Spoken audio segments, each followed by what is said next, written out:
நாம் கருதிவிட முடியாது. மாறாக அதிலே பல சிறப்பு தன்மைகள் இருப்பதாக கல்வியாளர்கள், உளவியல் நிபுணர்கள் கூறுகிறார்கள். எனக்கு ஒரு நினைவுக்கு வருகிறது ஒரு வரலாற்று சம்பவம். சில ஆண்டுகளுக்கு முன்பாக துருக்கியினுடைய தென்பகுதியில் வாழக்கூடிய குர்து இன மக்கள் அவர்கள் தனிநாடு கேட்டு போராடுகிறார்கள்.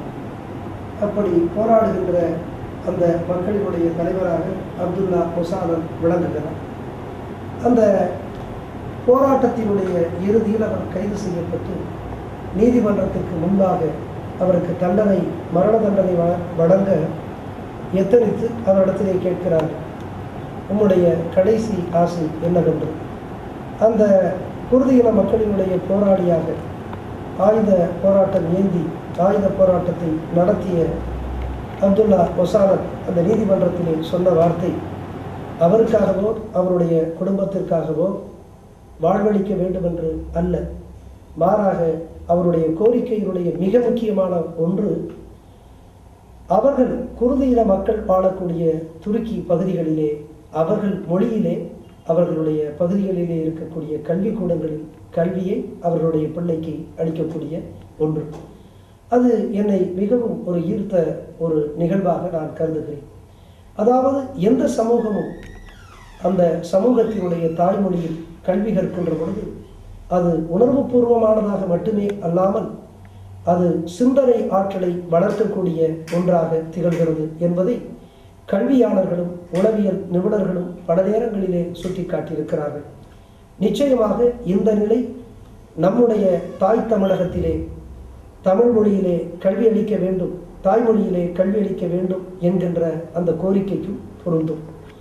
இன்றைய தினம் இன்றைக்கு அரசு பள்ளிகளை நான் அதிகமாக ஆய்வு செய்கிறேன். அரசு பள்ளிகளிலே படிக்கக்கூடிய அந்த குழந்தைகளை உற்சாகப்படுத்த நான் விரும்புகிறேன். காரணம் என்னவென்றால், ஏழை பிள்ளைகள் அவர்கள்.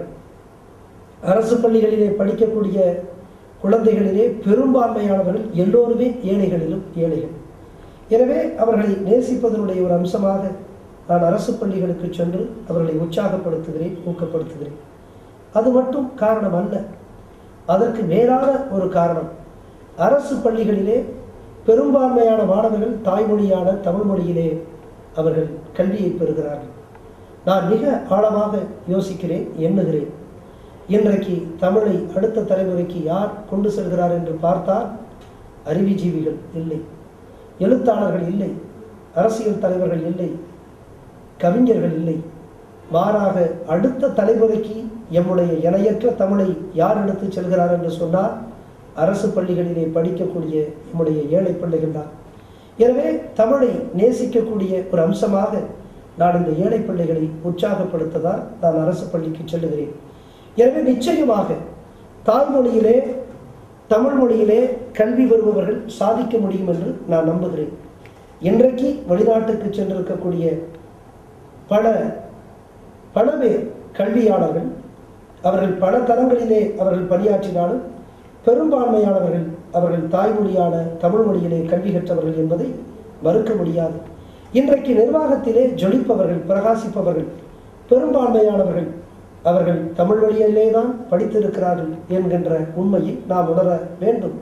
எனவே தாய்மொழியிலே படிப்பதனால் தரம் குறைந்துவிடும் என்று யார் எண்ணினாலும் அது சரியானதாக இல்லை.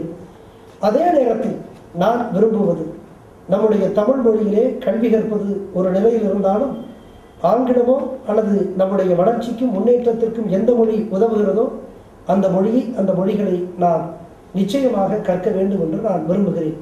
அதனால்தான் பல நேரங்களில் தமிழக அரசு ஊக்குவிக்கின்றவாறு நானுமே இந்த தாய்மொழியான தமிழ் மொழியிலே கல்வி கற்கக்கூடிய பிள்ளைகள் ஆங்கில மொழியிலே ஆற்றல் பெற்றவர்களாக இருக்க வேண்டும் என்று நான் விரும்புகிறேன். அந்த அடிப்படையிலே தான் நான் பல நேரங்களிலே நீ என்ன மொழியை வேண்டுமானாலும் வாசி, அனைத்து மொழிகளையும் வாசி, அன்னை தமிழை சுவாசி என்று நான் சொல்லி வருகிறேன். எனவே நிச்சயமாக நம்முடைய தமிழகத்திலே இந்த தாய்மொழியிலே படிக்கக்கூடிய குழந்தைகளுக்கு முன்னுரிமை அளிக்கப்பட வேண்டும் வேலைவாய்ப்புகளில் என்று நான் நம்புகிறேன். அவர்கள் நம்முடைய உற்சாகத்திற்கும் ஊக்கப்படுத்துதலுக்கும் உரியவர்கள் என்று நான் நம்புகிறேன். அந்த வகையில் நாம் சேர்ந்து அந்த தாய்மொழி கல்வியை உற்சாகப்படுத்துவோம். அதை பயிலுகின்ற இந்த ஏழை மாணவ செல்வங்களை, தமிழ் மொழியை காக்கின்ற இந்த ஏழை மாணவ செல்வங்களை நாம் ஊக்கப்படுத்துவோம். தமிழ் சமூகத்தின் மீது அக்கறை கொண்ட ஒரு தனி மனிதராக தமிழ் சமூகம் இன்றைக்கு என்ன நிலையில் இருக்குன்னு நீங்க பாக்குறீங்க? இந்த தமிழ் இளைஞர்கள் நம் சமூகத்தை அடுத்த நிலைக்கு எடுத்துட்டு போக எந்த மாதிரி செயல்பட வேண்டும் என்று நீங்க நினைக்கிறீர்கள்? நம்முடைய தமிழ் சமூகம் ஒரு நீண்ட பாரம்பரியத்திற்கும் பெருமை மிகுந்த மரபுக்கும் தொன்மைக்கும் உரிய சமூகம். இந்த தமிழ் சமூகத்தில் இன்றைக்கு நம்முடைய இளைஞர்கள் எல்லா தரங்களிலும் சாதிக்கிறார்கள். இருந்தும் கூட இந்த தமிழ் சமூக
ஊடகங்கள் இன்றைக்கு உண்மையாக நேர்மையாக செயல்பட்டாலும் கூட இன்னும் கூடுதலாக உண்மையாக நேர்மையாக செயல்பட வேண்டிய ஒரு நிலை ஏற்படுகிறது. ஒன்றை சொல்ல விரும்புகிறேன். நம்முடைய எண்ணங்கள் என்ன, நம்முடைய பின்னணி என்ன என்று நம்முடைய எண்ணங்களில் நம்முடைய பின்னணிகளிலிருந்து உண்மை நிகழ்வுகளை திரித்து போடுவதை நாம் தவிர்த்திட வேண்டும்.